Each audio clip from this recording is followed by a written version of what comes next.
our vlog today, and today our focus is in conditional sentences. Now, in English, we have conditional sentences, and when we talk about such sentences, we refer to sentences that express that one thing is contingent to another thing.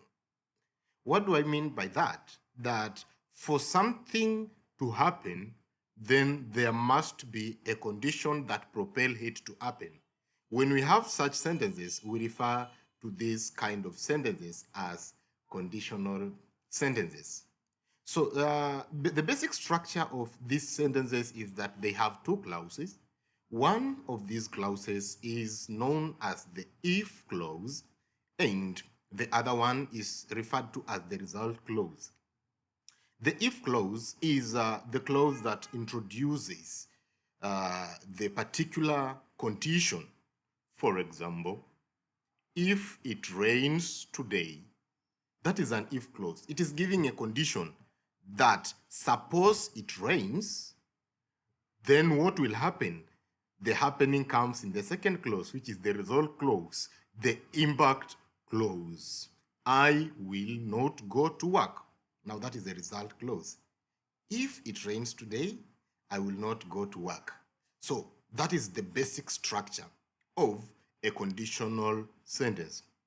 Now, we have got four types of conditional sentences, namely zero conditionals, first conditionals, second conditionals, and third conditionals.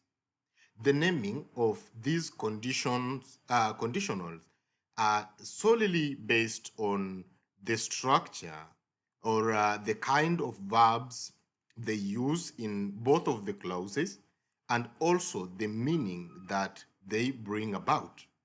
Having mentioned that, you should also have the knowledge of the types of or the forms of verbs when we are talking about these. And if you're not aware of what verb forms are, you can refer to our previous vlog that talks about the verb forms, including the base form of a verb, the present simple form of a verb, the past simple form, and the past participle together with the present participle, because they will be of much help during this session. Now, starting with the zero conditional. Zero conditionals are conditionals that bring about general truth or scientific facts. General truths or scientific facts. An example, if you heat ice, it melts. If you heat ice, it melts. That's a general truth. It is a scientific truth that if you take ice and subject it to a form of heat, then the ice will melt.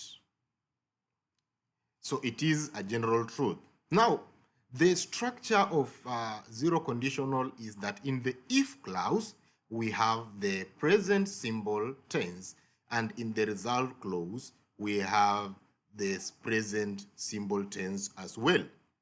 If you drink too much alcohol, you will get addiction.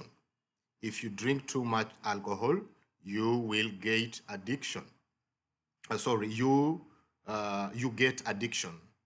So if you drink too much alcohol, you get addiction. Drink is in the simple present, and get is also in the present simple. So that is what we refer to as the structure of the zero conditional.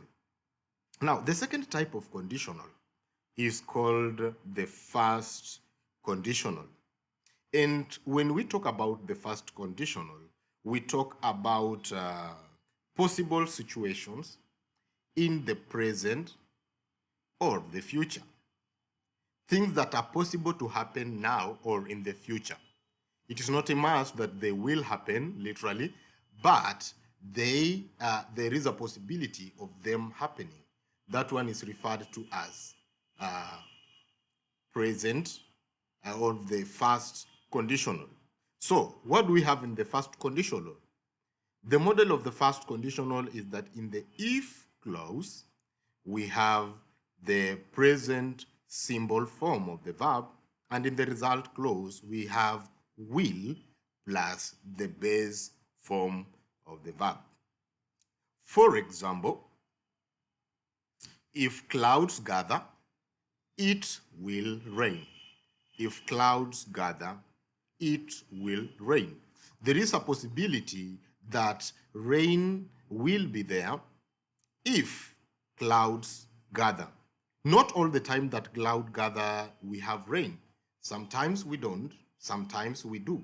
So if clouds gather, it will rain. That is a first conditional, because it is giving us a possibility in the present or in the future. Another conditional is the second conditional. And the second conditional gives us an hypothetical or unlikely statement, an imagination now or in the future. That's something that we just think about. It is not that it will necessarily happen. It might never happen. It is just a fertile figment of our own imagination. That is what we refer to as the second conditional. It is hypothetical. In the second conditional, the model that we use is in the if clause, we use the past simple form of the verb. And in the result clause, we use would plus the base form of the verb. For example, if I won a bet, I would build a big house. If I won a bet, I would build a big house. Now, having that in mind, if I won a belt, one is in the past simple. I would build a big house.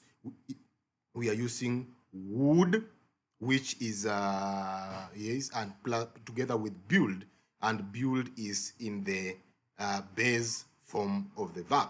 So the second conditional bring us an imagination. I have not won a bet.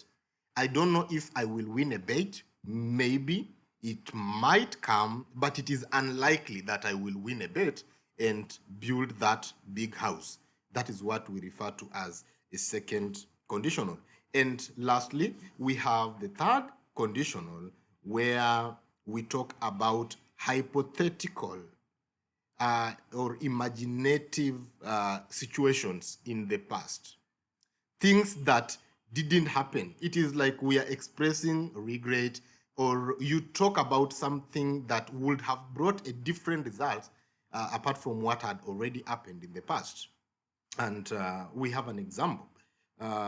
If you had graduated by then, you would have been given that job. You didn't graduate, you had not graduated by that time, and so that job you didn't get. So it is an impossible situation, unreal situation in the past. Now, when we are talking about third conditional, then we use the past perfect, the past perfect tense in the if clause. If you had eaten your meal, if you had eaten your meal, had eaten brings in the past perfect function of that sentence, and that is in the if clause.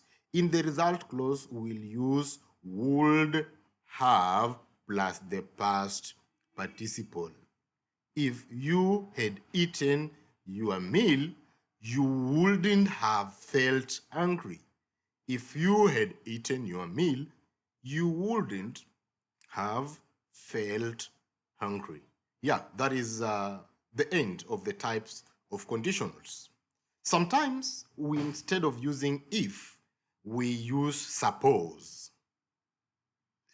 or when, or unless in place of if. Remember, conditionals can also be inverted.